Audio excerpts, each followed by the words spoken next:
जो हमारे कश्मीर पंडित भाई हैं, आपको मैं कहना चाहता हूं,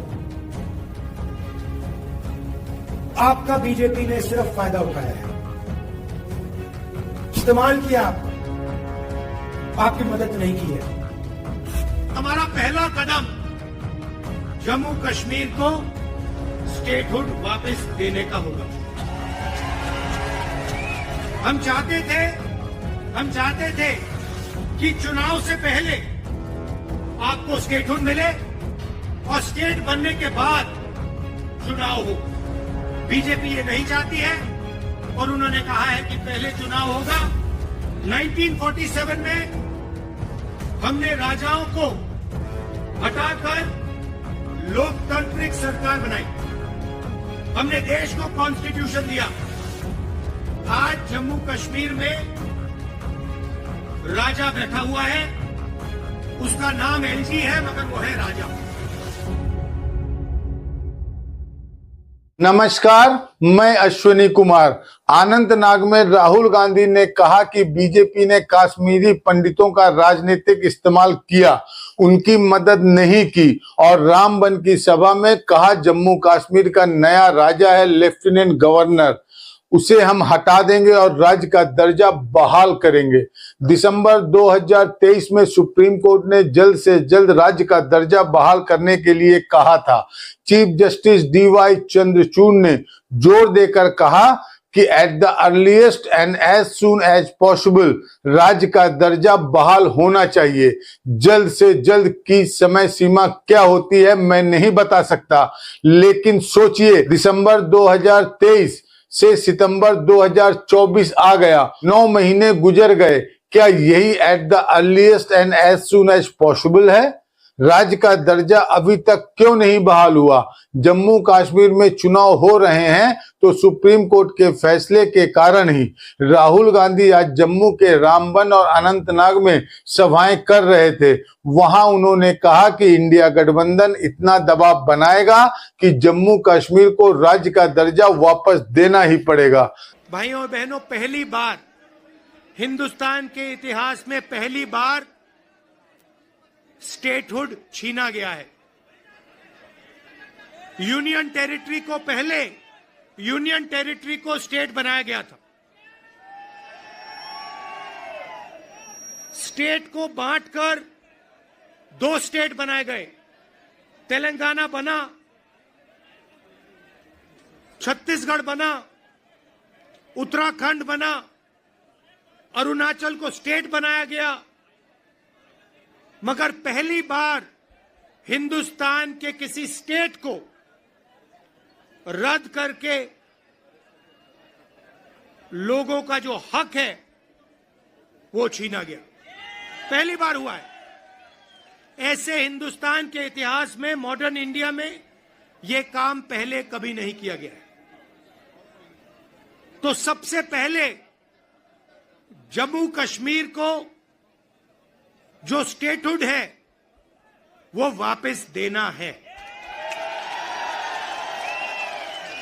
क्योंकि आपका सिर्फ स्टेट नहीं छीना गया, आपके अधिकार, आपका धन, सारा का सारा आपसे छीना जा रहा है। 1947 में हमने राजाओं को हटाकर लोकतांत्रिक सरकार बनाई, हमने देश को कॉन्स्टिट्यूशन दिया। आज जम्मू कश्मीर में राजा बैठा हुआ है, उसका नाम एलजी है मगर वो है राजा। और जो आपका धन है आपसे छीना जा रहा है, बाहर के लोगों को दिया जा रहा है, चाहे वो आपके कॉन्ट्रैक्ट्स हो, सारा का सारा फायदा बाहर के लोगों को मिल रहा है और जम्मू कश्मीर के लोगों से छीना जा रहा है। तो हमारा पहला कदम जम्मू कश्मीर को स्टेटहुड वापस देने का होगा। हम चाहते थे कि चुनाव से पहले आपको स्टेटहुड मिले और स्टेट बनने के बाद चुनाव हो। बीजेपी ये नहीं चाहती है और उन्होंने कहा है कि पहले चुनाव होगा और उसके बाद स्टेटहुड की बात होगी। और हम कह रहे हैं कुछ भी होगा, जम्मू कश्मीर के लोगों को स्टेटहुड हम दिलवाएंगे। बीजेपी चाहे ना चाहे, इंडिया गठबंधन इतना दबाव डालेगी कि जम्मू कश्मीर के लोगों को स्टेटहुड देना ही होगा। राहुल गांधी ने अनंतनाग में भी सभा की और यहां कश्मीरी पंडितों का मुद्दा उठा दिया। उन्होंने कहा कि बीजेपी ने केवल राजनीतिक इस्तेमाल किया है मगर कश्मीरी पंडितों का साथ नहीं दिया। अनंतनाग में राहुल के साथ नेशनल कॉन्फ्रेंस के अध्यक्ष फारूक अब्दुल्ला ने भी सभा को संबोधित किया।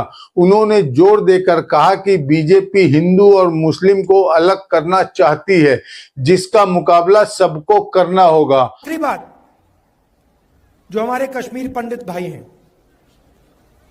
आपको मैं कहना चाहता हूं, आपका बीजेपी ने सिर्फ फायदा उठाया है, इस्तेमाल किया आपका, आपकी मदद नहीं की है। हम आपके साथ खड़े हैं, आपके साथ कनेक्ट होना चाहते हैं। सरकार आएगी तो आपको एक साथ लेकर मिलाकर हम आगे बढ़ेंगे। हम चाहते हैं कि सब लोग मिलकर भाईचारे के साथ आगे बढ़ें। मोहब्बत की दुकान जम्मू कश्मीर में खुले। तो राज्य का दर्जा बहाली के वादे के साथ राहुल गांधी ने जम्मू कश्मीर में अपना चुनावी अभियान शुरू कर दिया। लोकसभा चुनाव के दौरान अपने इंटरव्यू में गृह मंत्री अमित शाह ने कहा था कि हम विधानसभा चुनाव के बाद राज्य का दर्जा बहाल करेंगे। क्या हमेशा अपनी सभाओं में इसे दोहराएंगे? बीजेपी कहेगी कि नया मुख्यमंत्री जम्मू कश्मीर राज्य का होगा, केंद्र शासित प्रदेश के मुख्यमंत्री के तौर पर शपथ नहीं लेगा। नेता प्रतिपक्ष राहुल गांधी ने बिजली का भी मुद्दा उठाया। उनके भाषण को सुनकर किसी को भी लग सकता है कि बिजली के मुद्दे की बात क्यों हो रही है। दरअसल जम्मू कश्मीर में अनुच्छेद 370 हटने के बाद इतना ज्यादा विकास हो गया कि बिजली कटौती करनी पड़ गई, हालात खराब हो गई थी। ये पुरानी खबरें बता रही हैं कि जम्मू डिवीजन में ही पानी और बिजली की भारी कमी हो गई। मई और जून के महीने में यह सब रिपोर्ट है। हालात यह हो गई कि गांव में 8 घंटे की बिजली कटौती करनी पड़ी और शहरों में 4 घंटे। जी बिजनेस स्टैंडर्ड ने लिखा है कि जम्मू के लोगों ने इसे लेकर धरना प्रदर्शन किया और वंदे भारत ट्रेन भी रोक दी। उस समय जम्मू में तापमान 42 डिग्री सेल्सियस से अधिक था, सामान्य तापमान से 3.7 डिग्री सेल्सियस अधिक।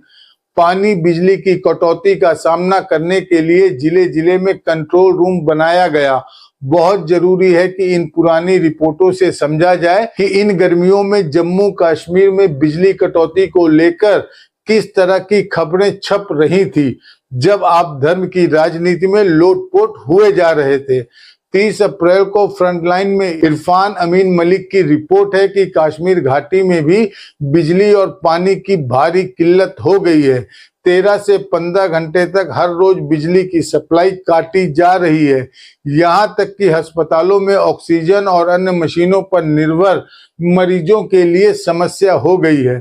उस समय हुर्रियत के मीरवाइज उमर फारूक ने कहा था, सारी बिजली कश्मीर से बाहर भेजी जा रही है और बिजली पैदा करने और पानी के पर्याप्त स्रोत होने के बावजूद कश्मीर में ऐसी हालत है। पुरानी खबरों से जानकारी लेना अब किसी सामान्य पाठक के लिए आसान नहीं रहा। इंटरनेट पर हर अखबार ने पे वॉल लगा दिया है, यह उनकी जरूरत है। बिना पैसे दिए आप किसी पुरानी खबर के बारे में नहीं जान सकेंगे। हर अखबार में अलग अलग खबरें छपती हैं। एक पाठक कई अखबारों का सब्सक्रिप्शन तो नहीं ले सकता, तो हमारा मकसद है कि आपको ज्यादा से ज्यादा अखबारों में छपी खबरों के बारे में बता सके और आपका समय और पैसा दोनों बचा दें। अप्रैल और मई में जम्मू कश्मीर में भयंकर बिजली की कटौती होने लगी, तब गर्मी का बहाना था, मगर नवंबर के महीने में तो इतनी गर्मी नहीं थी। नवंबर 2023 के द हिंदू में पीरजादा आशिक की रिपोर्ट बताती है कि घाटी में 18 घंटे की बिजली कटौती होने लगी है, जिससे 70 लाख लोगों की जिंदगी अस्त व्यस्त हो गई। 20 सालों में पहली बार बिजली की इतनी लंबी कटौती देखी गई। 16 घंटे रोजाना आपूर्ति के लिए 1800 मेगावाट बिजली पैदा करने की जरूरत थी, लेकिन कश्मीर में बिजली का उत्पादन सिर्फ 50 से 100 मेगावाट तक गिर गया। अब आप समझ पाएंगे कि राहुल गांधी ने बिजली का मुद्दा क्यों उठाया। द हिंदू में पीरजादा आशिक ने लिखा है कि बिजली के कारण अस्पतालों में दिक्कत आई, जिससे निपटने के लिए लेफ्टिनेंट गवर्नर मनोज सिन्हा ने एक कमेटी बनाई, जिसका काम था उत्तरी ग्रिड से कश्मीर के लिए बिजली खरीदें। लेकिन उत्तरी ग्रिड से 42 रुपए यूनिट पर बिजली मिलती है, जबकि कश्मीर की जनता 3 से 4 रुपए यूनिट बिजली का बिल देती है। इस रिपोर्ट में लिखा है कि उपराज्यपाल ने दिल्ली से भी मदद मांगी और जम्मू कश्मीर अपनी पार्टी के अध्यक्ष अल्ताफ बुखारी ने कहा, यह कलेक्टिव पनिशमेंट या सामूहिक दंड के जैसा है। अब आप राहुल गांधी के इस बयान को सुनिए कि उन्होंने बिजली की कटौती को लेकर क्या कहा। यहां पे हम सब जानते हैं कि बिजली के प्रोजेक्ट्स बनाए जा रहे हैं, मगर सच्चाई है कि बिजली के प्रोजेक्ट्स का फायदा आपको नहीं मिलता है। कहा गया है कि प्रोजेक्ट के 5 किलोमीटर रेडियस में आप लोगों को बिजली मिलेगी, फ्री में बिजली मिलेगी, मगर वो नहीं हो रहा है। और बिजली के प्रोजेक्ट्स का फायदा आप लोगों को मिलना चाहिए। स्टेटहुड मिलेगा, चुनाव में हम जीतेंगे तो ये काम हम आपके लिए करके देंगे।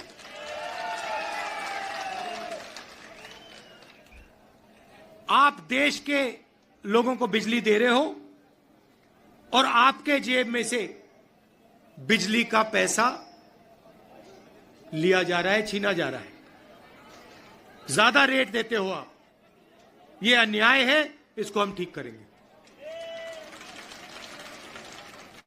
जम्मू कश्मीर की समस्याएं गोदी मीडिया में कम ही देखने को मिलती है। आपने कितना कवरेज देखा होगा, जबकि यह राज्य सुरक्षा की दृष्टि से कितना महत्वपूर्ण है, संवेदनशील है।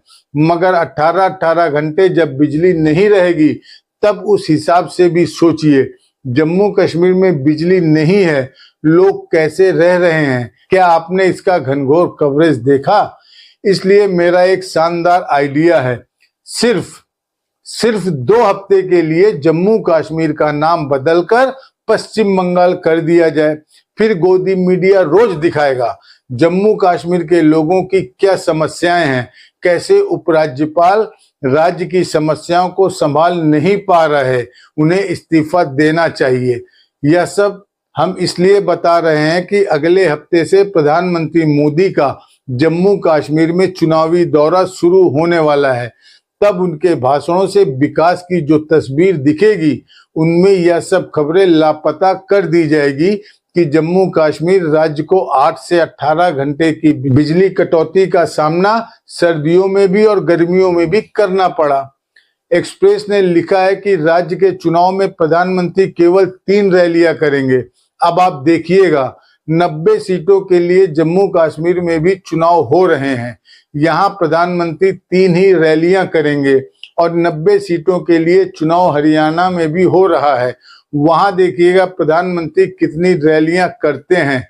इतनी तो करेंगे ही कि लगने लगे कि वे विधानसभा के अलावा हर वार्ड में जा रहे हैं, मगर जम्मू कश्मीर में केवल 3 सभाएं करने की रिपोर्ट छपी है। ऐसा इंडियन एक्सप्रेस के लिए लीज मैथ्यू ने अपनी रिपोर्ट में लिखा है। तो ये जो आपसे स्टेटहुड छीना गया है, इसका भी लक्ष्य उन्हीं 2 अरबपतियों की मदद करने का है।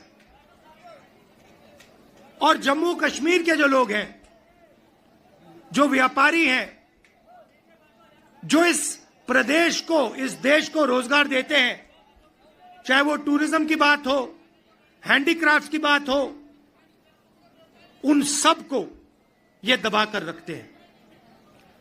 जो हालत देश में है उससे खराब हालत जम्मू कश्मीर में है। देश से ज्यादा बेरोजगारी यहां जम्मू कश्मीर में। और ये उल्टी सीधी बात करते हैं। कभी नरेंद्र मोदी समुद्र के नीचे चले जाते हैं, कभी हवाई जहाज में उड़ते हैं, कभी किसी नेता से गले लग जाते हैं, मगर बेरोजगारी के बारे में इन्होंने कुछ नहीं किया है। तो यहां हमारे एक युवा नेता हैं, एक बात मानकर चलो, यहां पर कांग्रेस पार्टी की अलायंस की सरकार आ रही है। ये निश्चित है, ये होने जा रहा है। और हमारा पहला काम, हमने नेशनल मैनिफेस्टो में कहा और मैं यहां भी कह रहा हूं, जो भी सरकारी वैकेंसीज हैं उनको हम भरेंगे और एज को हम 40 साल तक एक्सटेंड कर देंगे। जो डेली वेज का काम करते हैं उनको हम रेगुलराइज करेंगे, परमानेंट करेंगे और उनकी जो आमदनी है उसको हम बढ़ाएंगे। जम्मू कश्मीर के चुनावी कवरेज को 370 से भर दिया जाएगा और आम आदमी की समस्याएं गायब हो जाएंगे। यही कारण है कि पिछले दिनों जम्मू के लोगों ने मेरे ईमेल का इनबॉक्स भर दिया। सैकड़ों ईमेल आ गए।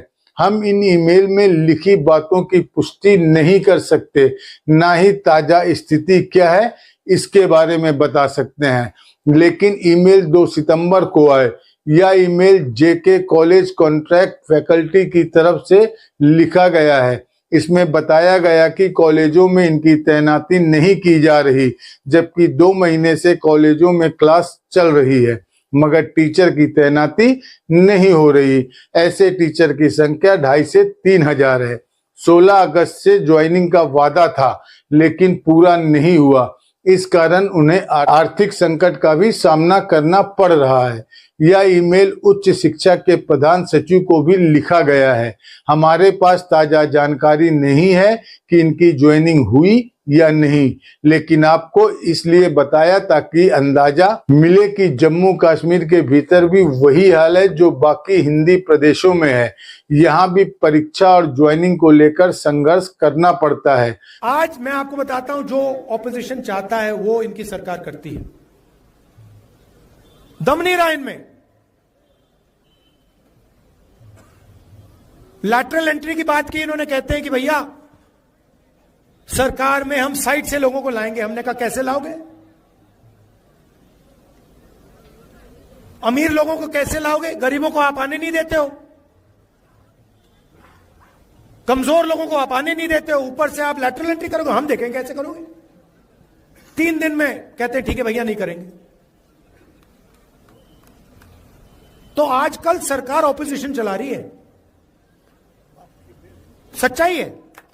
जो भी हम चाहते हैं हम करवा देंगे, और हम स्टेटहुड चाहते हैं, जम्मू कश्मीर का स्टेटहुड हम करा देंगे। कितनी बड़ी समस्या है। जम्मू कश्मीर के कॉलेज कॉन्ट्रैक्ट टीचरों के भरोसे चल रहे हैं। इस पर बहस होनी चाहिए, लेकिन जम्मू कश्मीर के लिए कम, यूपी बिहार के लिए ज्यादा दिया जाता है। इसलिए इस पर बहस नहीं होगी, क्योंकि होने लगेगी तब फिर हिंदी प्रदेश में भी यही मुद्दा उठने लग जाएगा। तरुण चुग बीजेपी के राष्ट्रीय महासचिव हैं और जम्मू कश्मीर के प्रभारी भी। उन्होंने राहुल गांधी की बहुत ही कठोर आलोचना की है। राहुल जी आते हैं तब वो एक पॉलिटिकल टूरिज्म करके जाते हैं। उनकी फोटो छपती है, कभी स्नो बॉल खेलते हुए, कभी स्नो स्कूटर चलाते हैं। अभी पिछली बार आए थे, कितनी सीटों पर कांग्रेस लड़ेगी इसका निर्णय तो उन्होंने ट्वीट नहीं किया। कौन सी सीटों पर लड़ेगी इस पर की ट्वीट नहीं किया। क्या विचारधारा होगी, क्या नैरेटिव होगा, क्या मैनिफेस्टो होगा, ये भी उन्होंने ट्वीट नहीं किया। लाल चौक की कुल्फी खाते हुए, आइसक्रीम खाते हुए उन्होंने फोटो शेयर की। वो आते रहे, पॉलिटिकल टूरिज्म के नाते जम्मू कश्मीर का विकास, टूरिज्म देखें। राहुल गांधी ने रामबन जिले में सभा की, जिसे डोडा से अलग कर 2007 में जिला बनाया गया। यहाँ पर 3 सीटें हैं विधानसभा की, बनिहाल, रामबन, गुलबटोटे। चिनाब घाटी की सीटें कही जाती हैं। यहाँ मतदान 18 सितंबर को होगा। राहुल गांधी ने बनिहाल से कांग्रेस के उम्मीदवार वकार रसूल वानी के लिए प्रचार किया। वानी बनिहाल सीट से 2 बार विधायक रह चुके हैं। इस सीट पर नेशनल और कांग्रेस के बीच समझौता नहीं हुआ, मगर दोस्ताना लड़ाई की बात कही जा रही है। नमस्कार, मैं अश्विनी कुमार। स्वतंत्र और आजाद पत्रकारिता का समर्थन कीजिए, सच में मेरा साथी बनिए। बहुत आसान है दोस्तों, इस सब्सक्राइब बटन को क्लिक करिए और हमारे चैनल को सब्सक्राइब करिए। साथ में बगल में बेल आइकॉन को दबाइए, जिससे हमारी हर खबर आप तक सबसे पहले पहुंच सके।